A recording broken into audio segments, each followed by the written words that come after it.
It's a rare but sometimes deadly infection. Meningitis causes swelling around the spinal cord and brain.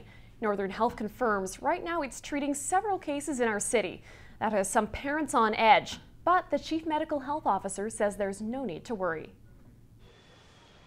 I think that if either of our children had that symptom, it would be a little bit more alarming than the usual sniffles or cough or anything. Instead of sniffles, these parents are on the lookout for symptoms of meningitis.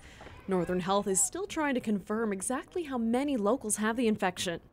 Meningitis is a very serious medical condition, and in fact, it is a medical emergency. Serious and rare.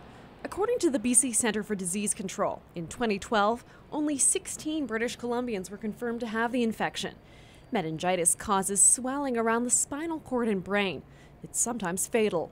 At this point in time, I don't see any need to raise awareness about it, aside from really recommending that people follow the routine vaccination schedule for children, because it is a very effective measure to prevent that. Among the symptoms, fever, headaches, stiff neck, sleepiness, nausea, and vomiting. It's spread through contact with respiratory secretions or direct contact with someone who's ill, so we always recommend people to wash their hands. It's a very important hygiene measure. According to Northern Health's top dog, there's another step you can take to protect your family. People can prevent the most common forms of meningitis, the bacterial forms, through vaccination. We've chosen to vaccinate them for everything just because I've known a few people who have had issues where they didn't vaccinate their children and then they ended up getting very serious medical conditions. The chief medical health officer says every year the North sees some cases.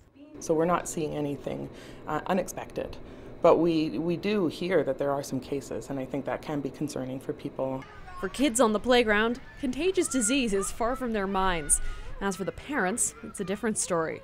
Meningitis is quite scary, and it's because it's not around as much, people don't necessarily know the symptoms as much. So it's quite concerning.